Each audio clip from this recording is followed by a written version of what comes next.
You're listening to Let's Talk About It with Ludovic and Franklin. This isn't just another podcast. It's a space for real conversations, the kind we need but rarely hear. We dive into issues shaping our lives, blending authenticity, faith, culture, and history. We bring in voices that challenge our perspectives and shine a light upon up-and-coming creators, artists, innovators, and thought leaders. From global headlines to everyday struggles, nothing is off the table. And as we wrap up this intro, in this episode, you'll get to know one of your hosts, me, Franklin. I'm here to share my story, challenge ideas, connect with you in a real way. We're glad you're here. Let's talk about it.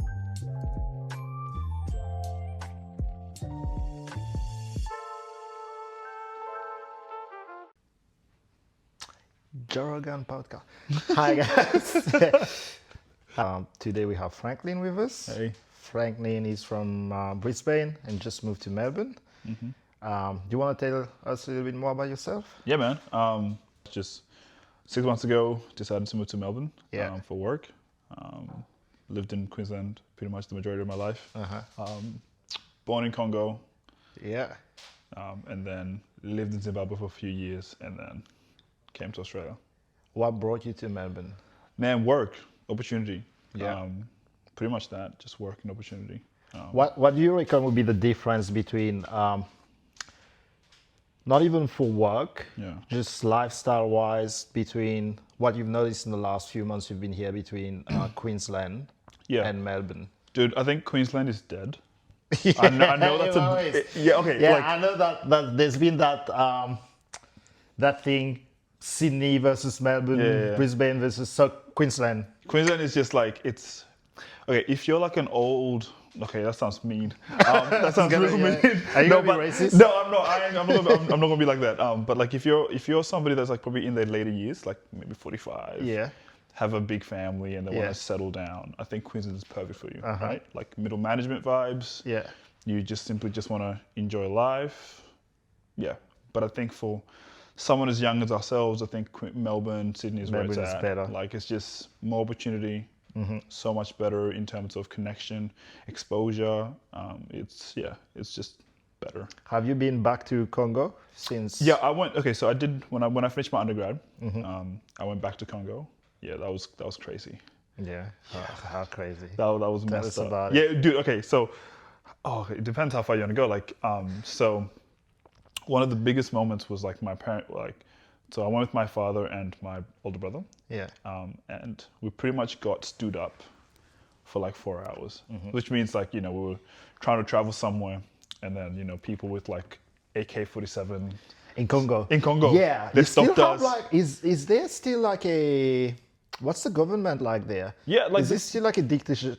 No, I think the government right now is pretty good. Yeah. Like I think there was some crazy turmoil thing that was happening with like dictatorship and like colonization and everything. But right now I feel like the sentiment of Congolese patriotism is quite high right now because I think there's a new government that's happening.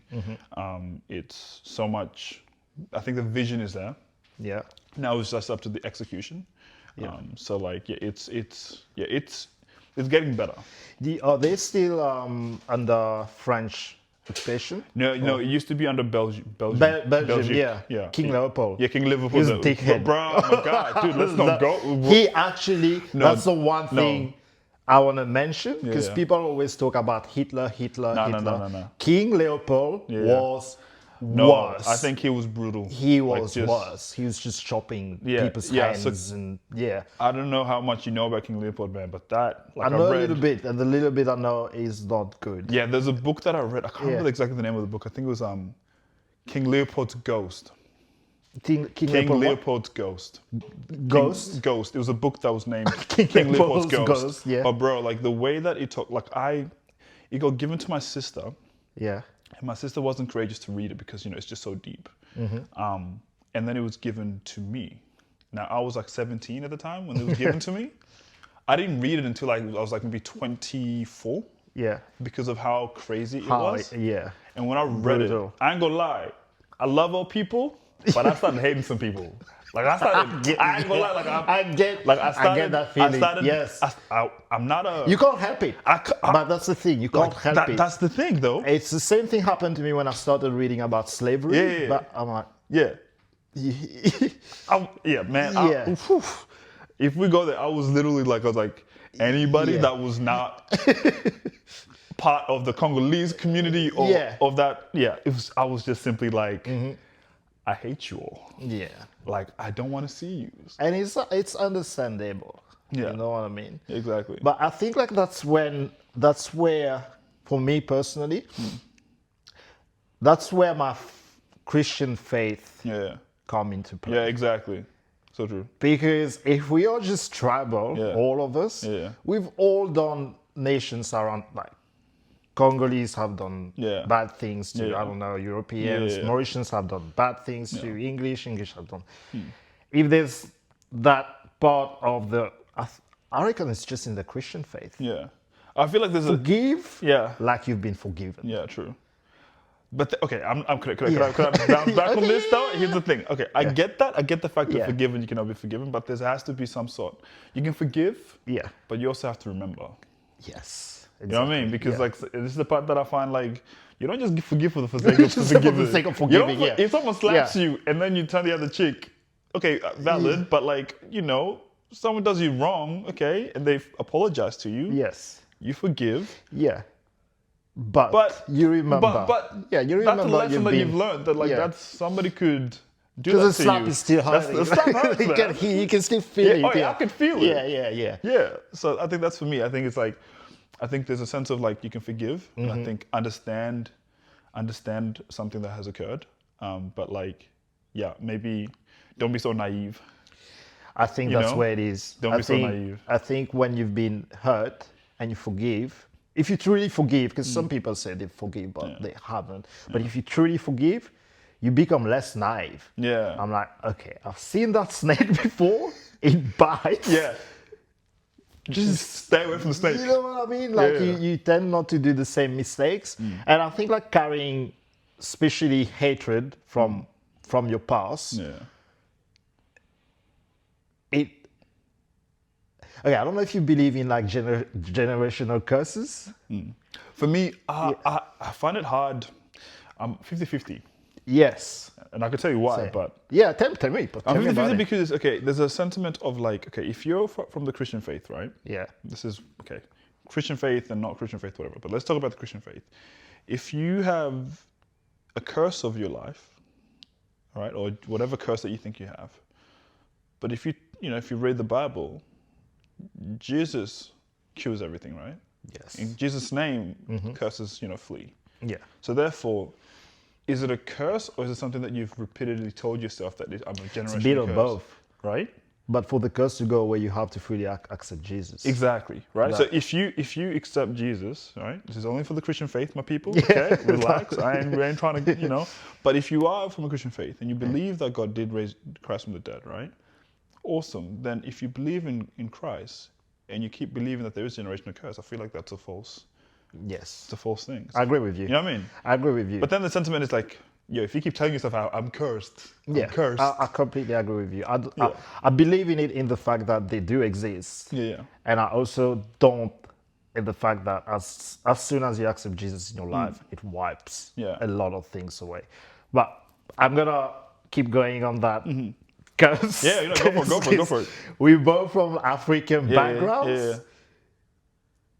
How's the Christian faith? I don't know if you've been exposed to voodoo. Yeah. Hey, yo. Yo, my guy. Yeah. Man. Tell me voodoo, how it goes there. Bro, voodoo be crazy, man. Yeah. Voodoo, people be talking like voodoo means, it's the funniest thing that I find. Yeah. I'm not hating nobody. Yeah. But I just can't do the whole like simple like witches movies. It took me a while to get comfortable with that, bro. I ain't gonna lie to you. Like, it took me a while to kind of be like, okay, we're watching Harry Potter now. You know what I mean? Because of where we came from. Why are you talking to the snake, bro? Yeah, because back home, people that talk to the snake, Like seeing a black cat. Yeah. You ain't gonna be me seeing like, especially in Africa. I think in Mauritius it's a bit less. But even I have like family members who are like full on. Oh yeah. Cutting chicken heads, bro. like, you know what I mean? Like, so Harry Potter is a bit, like, it's a bit off. Yeah. When I saw it, I said, it took me a while to start getting into Harry Potter, man. It took me a while. That's not Harry Potter. I'm not saying, like, back Harry Potter. Yeah, literally, yeah. My mom be like, why are you watching some witches? Why are you watching witches? At what point did you believe that? Do you think, okay, so in Africa, in like, I guess like African diaspora, we have like voodoo. Yeah. Don't you think like here, like spirituality, crystals? Yeah. I think, you know what I think? It's like voodoo light. It's voodoo light, you know? You got full cream milk, you got light milk, you got all the almonds and everything. Yeah. But here, people be talking about like tarot cards and, you know, the witchy boards thing like it's nothing. And I'm thinking... The whole crystal is voodoo light. It's voodoo light, bro. They don't want to go all the way. They don't want to go in, but they want to feel the vibes. Yeah, I think it's, it's like OnlyFans and being on the streets. Yeah. Like, it's pretty much that. And sometimes I'm like, hey, you do you, but man. Bro, that's...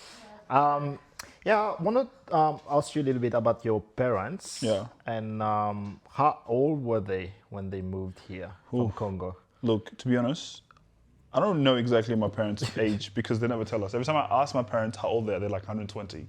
But I think if I did the maths, they'll probably, dad got married when he was 27. Yeah. And then mom got married, like, this is old, back in the old days. Yeah. I think mom was 17 or 16. Yeah. So really, really young. And your dad was 27. Dad was 27. I think mom was like maybe 17 maybe. So you actually don't know their age? No. I'm serious. No, bro, seriously. Seriously, I would have to ask them to send me their like certificate. So, but you celebrate their birthdays? No, I know when their birthdays are, like March 20. I know the date, not the year. If you do a cake, or what do you say? No, okay. Can I be real with you? When I was 21, I tell people this. When I was 21, I'm like, you know, being in Australia, 21. Yeah, 21. Yes, whatever, right? But for me, I turned 21, and what my dad did. Oh, papa, 20 ans. Oh, très bien. Yeah. Handshake. That's it. But you know what I mean? Like, for me, that was awesome. I was like, hey. You're waiting for that age. Hey, it's cool. But yeah, so, I think parents from... Did your parents ever tell you these stories when they were going to school? Oh yeah, they'll tell me how. What were they? Oh, they were like, they'll be like, oh, I used to travel. I used to do so much. I was the president of whatever. What are you doing? Stuff like that. But dad was I think my father was he was a very smart man. But he used to play football and then also do school as well. Yeah. So that was like but he used to like his Rastafarian. Reggae. Oh, is he? Yeah, until he met mum. Did he have dreads and everything? No, it wasn't that deep. I don't think mum would have allowed. It was just you know, the reggae vibes, you know, Yeah. But did your parents are they like Christian? Yeah, man. Yeah, I grew up in a Christian family. Yeah. I'm a Christian myself. I'm super grateful for their faith. Yeah. Yeah, man, because I think without their faith, I think it would have been very, very hard to raise us. I'm one of 6, so you can see that's already intense, right? And then also having, living in a country that's so crazy and intense. Mm-hmm. Yeah, that's a lot of faith. How do you think you're compared to, because you went to school here. Yeah. How do you think your faith have kept you from kind of going rogue? Yeah, dude, to be honest, I think it was I'm so thankful. Yeah. That I had good people around me that were faith-filled. Mm-hmm. So our closest family friends, they were Australian. We call them Auntie Coral and Auntie Suzanne. And then I also have someone called Miss Martin, which I need to call you. Shout out to Miss Martin. Miss Martin, you're a goat, goated. Because she, that community for me, really supported me. Because when I came to Australia, I didn't know any English. Or I guess most of my siblings didn't really, no one really knew any English when we came to Australia. So that was really tough to kind of integrate. But in terms of my faith and and them having faith, that really helped us like just be grounded and like allow us to be thankful for the little things, right? You know how you come to, like when you're young, bro, you come to Australia, and there's a kid named Billy. Billy has so much food in his lunchbox, and he's complaining that Mom didn't give him a green apple. Yeah, I wanted a green apple, and he has a got red, a red apple. one. Yeah. Bro. So, but stuff like that was kind of like the sentiment of people the people that I was grateful going here. that I was chilling with, and I was like, bro, you got like a full lunchbox, man. Yeah. Yeah. I've always found it weird when people complain here, which is like there's things to complain about. Of course, there's always things to complain about. In every country, I guess. But when I guess for me, you come from a background where people don't have food to eat. Yeah. And then you come here and people are complaining about just small things that like doesn't mean anything. Life is good. Yeah. like life is good. Bro, you got clothes on your leg. You got a house, you got a roof over your head, you got food, life is good. Exactly. But I guess like it's a first world problem. Definitely. Complaining is a first world problem. Dude, I think it is, man. But even like I know maybe I'm like a new Christian. Yeah. But even like these little things always go back to being grateful. Exactly. And that was the thing for me. Like for me, I think we were always thankful for the little things that we had. And also thankful for the things that we did have. Yes. And that came from the I guess the abundance of our faith, but also from like just our own experiences, you know.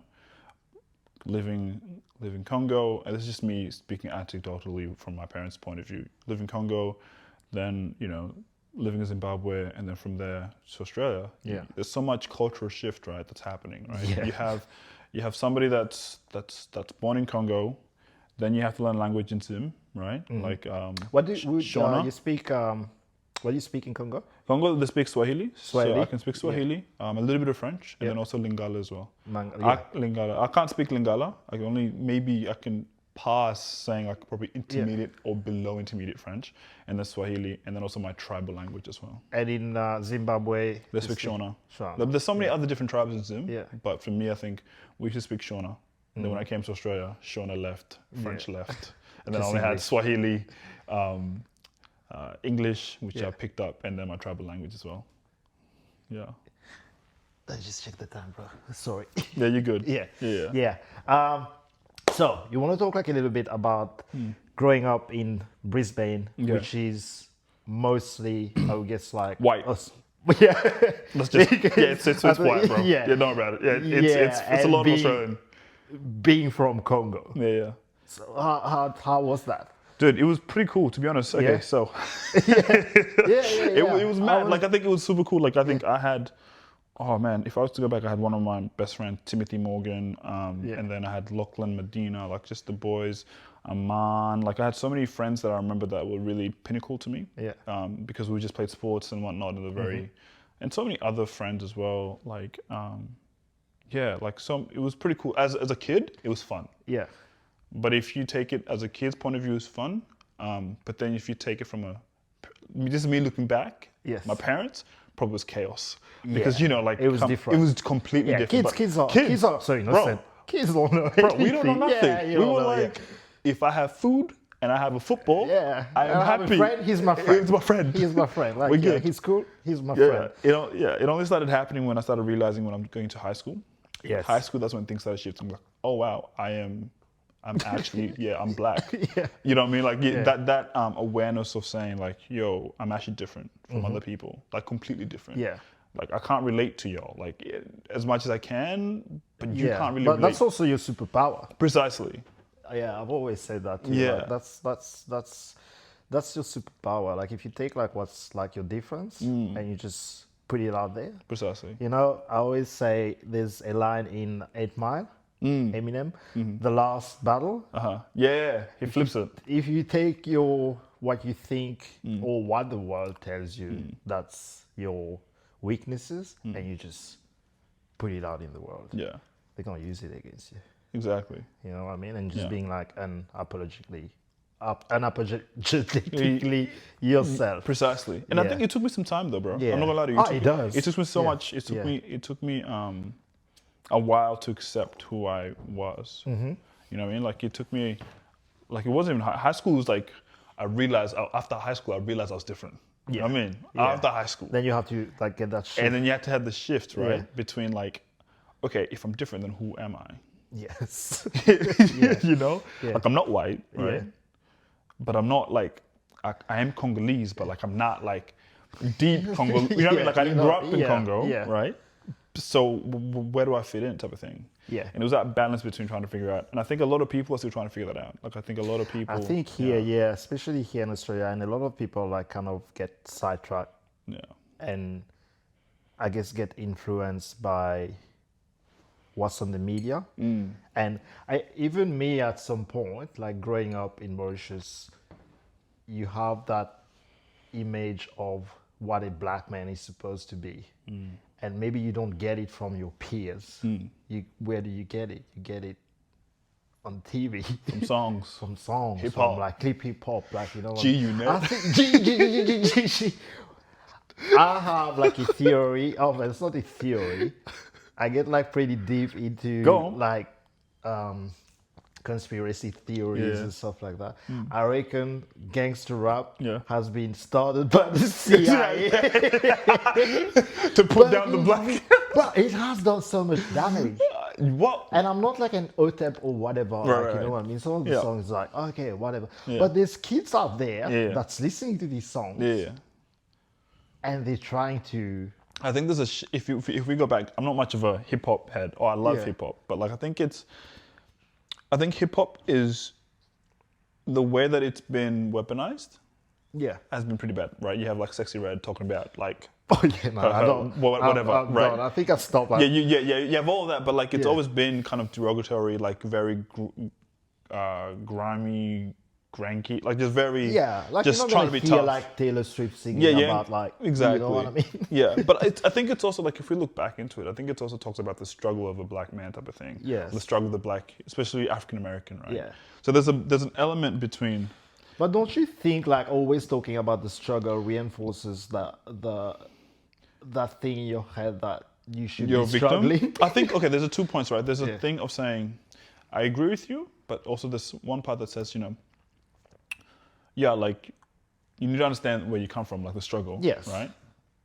But there's also a part where it's empowering, you know. I made it from the dirt, whatever. I made it from the street, whatever. Here I am conquering the world. Awesome. Salute to you, Black Power. Hooah. But right, so I'm all about that, right? But there's some other stuff you just want to hit your, put some Drake on and be like, whatever, bro, cool. Bop your head to the beat, cool. Do your thing, right? But there's some that are just like, bro, like you ain't a gangster, bro. You know what I mean? Like you like I know you go to high school and you're talking about you got an AK-47 in my like Lambo or something. Nah, that's just your pandering. That's how I feel about rap here in Australia. Really? Yeah, I don't know why. I can't take it seriously. Sorry, I have a lot of rappers, friends who are rappers here. Listen, we are so sorry. Listen, I'm very sorry. I can't take you guys seriously. Yeah. Wow. Why? I don't know. They're talking about love and like, you know what I mean? Like, but when they start to be... Do you think Australians are soft? He said it. No, it wasn't me. No. Not soft. Yeah. I guess here, struggle is manufactured. Struggle is manufactured. Yeah. Explain. Your kid here, if you want to sell drugs and have like a life of crime or whatever, you grow up. You don't do it because you're struggling. You get Centrelink. You can get a job. True. Okay. You do it because you like the idea of like what's that's gonna get you. Maybe not even the money, maybe the power, maybe you see status, like you want the status. But do you think though, like there might be like family members that were in the crime business and then they got it started maybe it started somewhere. But from the fact of, say for example, a young kid hustling, I don't know, somewhere in Mauritius or Africa. They're doing it because they don't have food. Yeah, like it's like the only, it's the only choice. It's literally The like, I last know option. people have done it like, Yeah. okay, this or not eating. Yeah. There's no what. There's nothing. There's no in between. But here, Yeah. you know what I mean? You go to Centrelink, the Centrelink, and even the concept of Centrelink. Socialism. Socialism, like it's socialism, which is great. Yeah, Socialism. yeah, totally, yeah. So if you listen, kids, Don't do drugs. Don't do drugs. Don't sell drugs. Don't do drugs. Stay away We from live in a crime. great country. Yeah, exactly. You know what I mean? Like, if, how you call that? Like when they started doing. Not grime here. Yeah, like I get you. It was yeah, it was kind of like what was it called? It's grime, but it's more drill. Drill. Yeah, I ain't gonna lie. Drill at the gym, it's fire. Yeah, I ain't gonna lie. It's fire. I'm just saying. Yeah, okay, look. Yeah. If I need something, okay, It's good. put some It's drill good. on, and then you're sorted. But I get you. Yeah. But I guess like I'm a bit of a You're an anyway, go for it, drill. Yeah. Yeah, pop, pop, pop, pop, pop. I love it. I listen to it every morning before I go to work. Like I'm always like in my car, like before getting in the office. Yeah. Yeah, we go we go clack, and then like morning. Yeah. Yeah. So there's a bit like even here, like there's that dichotomy of just I think it's a persona of being. I think it's a fantasy here. Oh yeah, something actually we were talking about earlier that we didn't get into was when you travel with your dad. Oh. Congo. Okay. Yeah. Okay. So we got. Yeah. The way that I realized the way that my father travels is very lightweight, meaning like he doesn't plan for anything. Yeah. Meaning like he just says, there's a destination and we'll find a way to we'll figure out about food later, right? So yeah, it was an experience for me that was like simply, I guess, trying to go back and reconnect with where I come from through my dad's eye. How old were you? So man, when I came to, I was young, so I was born and then we just left, right? Yeah. Because of just like war. But I don't remember anything from Congo as much. Because primarily our family left to Zimbabwe. Zimbabwe was where we kind of grew up. But yeah, so when we went back, we kind of went through the whole stomp yards where my dad grew up. We hanged out and stuff, took pictures. We went to Lake Tanganyika. But as we were traveling to Lake Tanganyika, we get stood up by, military people. Yeah. And they're like, hey, yo, what's happening? Where you guys going? We're like, no, we're just going out. We're not from here. We're foreigners. We're coming here. Like, Dad was like, yo, these are my sons. They haven't visited since they were born. Whatever, they want to see back where he's lived. Yeah, but because my dad is not that tall. He's like probably like 5'6", right? And I'm like, how? Yeah, look, great question. Great question. I'm just trying to figure out. No, grandparents. Grandparents. Yeah. So grandparents on my mom's side. Yeah. That's where I get my height from. Yeah. So they were like, how are you 5'6" and these guys are like 6'2", whatever, right? And I was like, no, they're my sons. They're there. And they're like, okay, let me see your paperwork and whatever, right? 2 hours goes by. No, we don't trust you. Really? 3 hours goes by again. We don't trust you. They were just holding us in, not letting you even we go won't anywhere. even go. So there was like one person. It was like Dad was here, Chris, which is my older brother, was here, and another person was here. They were holding us captive, and they're like, "Hey, we have to go into this little room." And we were like, me and Chris were like, "We ain't gonna let Dad go into this little room by himself. What would it mean, this little room?" So we went there, and man, I'm telling you, like my adrenaline started kicking in, and I was like, okay, so if this shit happens, like I'm thinking like, do I grab the gun? Do I I'm just serious. I'm thinking like, okay, course, what happens here? Because like anything, like what do we have to do something. We have to do something, right? So we get into this room and Dad starts talking to them. Yo, what up? No, we're just here for thingy. like traveling, we're just sightseeing, like, 4 hours later, it's like, and then Dad has to be like, do you want, okay, they're like, we're traveling in Congo, we get stood up, right? And guards everywhere, AK-47, they're like, what are you doing here, whatever. Until Dad starts, 4 hours, we get stood up, bro, 4 hours. And until Dad goes, do you guys want, do you guys want tea money? Yeah. You want chai? Do you want Coca-Cola? Yeah. They're like, yeah, okay, how much? So we have to pay these guys like about 200 USD. Oh, that's a lot of money for them. Bro, a lot of money, man. Yeah. It was crazy. So like that was that. And then that experience was just mental. Like I think in the 2 weeks that we were in, like 2 weeks we were in, I think in Burundi, and then went to Kinshasa for 3 days. And then, I was there for 3 days because I started my master's. And I went to Zimbabwe, but in the 2 weeks... they didn't give any reasons why no, they're holding you. They were just simply like, we need money. No, it wasn't that. It was like, you guys look fishy. Yeah. We don't know where you come from. Yeah. Are you really Australians? Type of thing. Okay, they were trying to make an excuse, but at the end of the day... It was about money. It was pretty much about money. But they can't ask for it. No, they were just waiting for you They're waiting for it to click. For click. For us to be like, you want something. Yeah. You want something. Yeah. So that's what happened, man. But like in that 2 weeks I was there, man, I lost about like 7 kg to 8 kg. I came back just because of like how much walking we were doing, like because we stayed in Burundi for a bit, and then went to Congo for a bit as well, and then went to Zimbabwe. But Burundi was just crazy because of just how like there wasn't much there.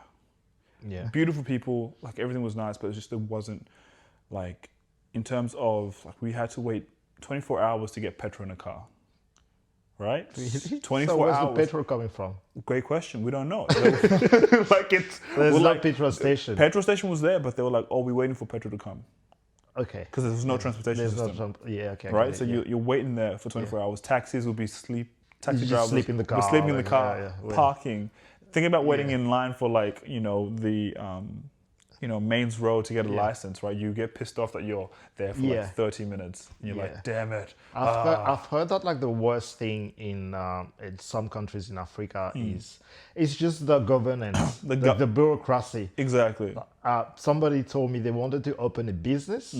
They had to go, they waited 2 years because you need like some sort of permit to open a business. Precisely. And you go to the council or whatever. Yeah. But then they close at some time. If they're not there, you can't open your business. So you keep going until... and sometimes you go at 6 in the morning and they close at 9 a.m. Like, go. It's crazy. So, that happened, and it was just like, it was an eye-opening experience because I think I really understood exactly where my parents came from. Right? Like that... Like struggle. The struggle. Yeah.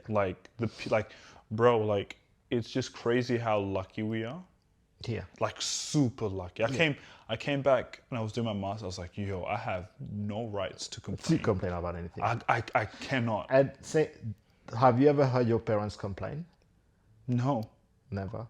No, the only complaint will probably be, why did you not do the dishes? Yeah. That's the only, but anything else like in terms of like, life is tough. I think probably no, it'll be like, hey, I'm grateful for what we have. Yeah. God's got us, type of thing. Yeah. It wasn't like, yeah. And that's very, compared to how mental illness or mental health it's so prevalent here. I think if we talk about mental illness and mental health, I think people in my country, and I would say from your country as well, they probably have experienced mental health. Like trauma. Trauma, definitely. I'm not negating that. It's just how people deal with that is a different story. Yes. I think definitely there's trauma there. Like it has to be. Like there is no, like my parents don't talk about it or anything like that, and I don't think many African in that generation community talk about it. Which is not a good thing. It's not a great thing to be honest, right? But still, there is that trauma there. And that trauma can lead to luckily that we had God. Yes. We had faith to kind of center us through that trauma. I think that's what kept our family together because we had something to we had faith for the better future. And that was something that I felt like I saw my parents day in, day out use their faith to simply to pray and to use that as a tool. Yeah. I guess definitely that God has given us to really just, like, not worry about mental health or mental illness type of thing. Like the lack of faith here. I think so. So it's not the lack of struggle. No, it's the lack of faith. I think maybe it's a lack of faith, and also maybe there might be a lack of struggle. But I think also lack of faith is also like important. Like that's definitely like if you have an equation, I think that's important. Like that's an important thing. You can't have mental health without faith. Yeah, not even that. I think it's like the lack of faith allows you to have higher chances of actually having more mental illness. Sure. That's what I think, and I might be wrong in saying that, but like, and it's not even a religious faith. It's just simply saying the faith of hoping or thinking that there might be something gonna get better. Things gonna get better. Yeah. That statement in itself, I think people don't have. I don't see that people have that. They have a very nihilistic viewpoint that anything, it's gonna get worse. Yeah. You know, like there is no hope anymore. And I think faith also is decentering yourself. Mm-mm. You are not the. I always say you are not the center of the story.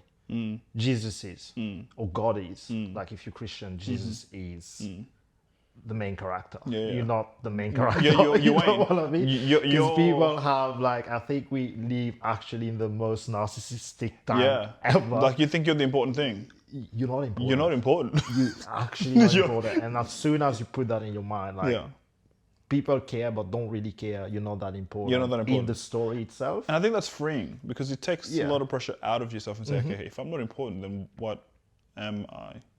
Or like then what's my role? It could be crazy to ask that because that's a very it kind of goes through against your belief and says, okay, if I'm not important, then that means I'm nothing. It's like no, you're still you're still important, but you're not the main valuable. Piece. You're valuable, but you're not the main piece. But you're not the main piece. It allows you to think about, okay, maybe if I'm not important, then that means, okay, maybe you might be important. Okay, then how could I help you, or how could I help somebody else? I think that's I think it's so freeing that realizing for me, Jesus is at the center of the story. And pretty much that's what depression is. Because when you get in your head, you think it's me. You can't get out of it. Yeah, I think it's like that is true as well. I think there is an aspect of having depression is yes, thinking more about you. But I think it might be also be deeper than that. You know what I mean? It might also be something that a trauma that has occurred and you can't fight it. Or there's a situation that you're in right now that you feel like you're inadequate to escape, right? There's so many avenues that depression comes through. It might not just be, that might be one aspect, but there's so many situations where and I know I probably have felt a little bit, not depressed, because, leaving from Queensland to here, you feel alone. And you feel is the decision that I'm making, is it actually important? I think it's uncertainty. The uncertainty. The uncertainty can make you feel... Yeah, and a lot of people can't deal with the uncertainty. Your brain doesn't like it. We don't, because our brain is designed to keep us in a safe situation. Yeah. But growth occurs when you put yourself in uncertainty, right? Yeah. And if you want to grow, you have to place yourself in uncertainty. Outside that circle. Outside the circle, exactly. Outside the circle. And I think when people feel depressed, it's they're out of their uncertainty. Yes. And then they don't have something that guides them back to the reason why they're doing it. And for me, when I came to Melbourne, my why was a little bit, okay, I'm here. I kind of know my why. Yeah. But it's uncertain. And then sometimes my why is a little bit shaky. Yeah. And then I'm rolling back into that realm of depression, the feeling of inadequacy, because you don't know exactly why you're here. And I think you have to remind yourself, okay, there's a reason why you're here. There's a reason why you're doing this, right? Leaving your family, leaving your girl, leaving all of this, and sacrificing the time from them to kind of work on yourself and work on your career and work on the life that I feel like you're destined for. Yeah. That takes a lot of balls. It does. It does. Especially leaving. I left my family. Exactly. Too, but leaving. That's really, the story of Abraham. Abraham, yeah.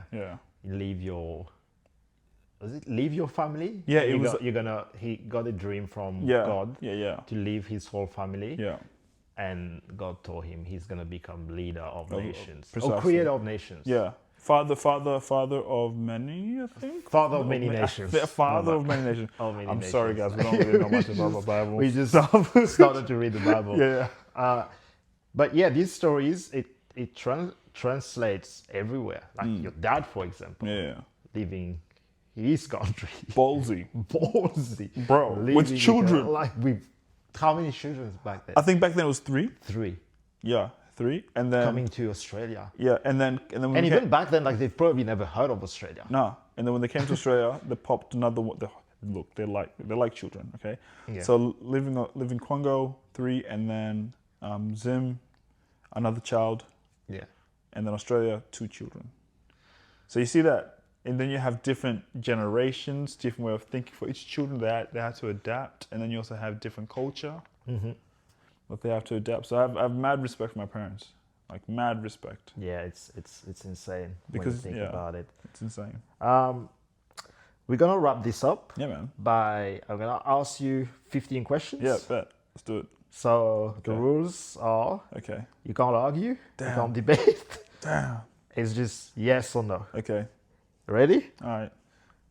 Okay, first one. Is blind faith more dangerous than doubt? Yes. Yes? Yes. Can you be truly spiritual without believing in God?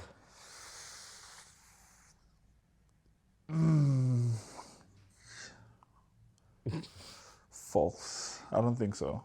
I feel like you have to believe in something, and that something has to be a certain God. And it might not be Jesus, but you are believing in something certain. That's true. Yeah. No, sorry. So what are people who say they're spiritual and don't believe in God? No, they deep down they believe in God. Yeah? Yeah, they just don't know it. Yeah, sorry. Does religion hinder personal growth more than it helps in the modern age? Religion? Yeah. Does it hinder personal growth? Yes. I think religion does. Yeah, I think religion does. Because of the rules and regulations that it puts upon people. But you have to be perfect. Yeah. Okay. Is prayer a form of self-delusion or divine communication? Divine communication. Yes. Yes. Good. Are we morally obligated to forgive those who hurt us, or is that just spiritual guilt? I don't know. Sorry, I can't say I don't know. Okay, say it again. What was the question again? Are we morally obligated to forgive those who hurt us, or is that just spiritual guilt? I don't think it's spiritual guilt, so I'm going to say... We are morally obligated. Yeah, I think so. We have to. I don't know. I think deep down... I don't know, bro. Holy damn. Okay, say it again. So, are we morally obligated? Are we morally obligated to forgive those who hurt us? Or is that just spiritual guilt? Spiritual guilt as in your spirituality, Jesus says we have to forgive. But are we morally obligated to forgive? I don't think we're morally obligated to forgive. I think it's not innate in us. I don't think so. So no? No. You won't forgive?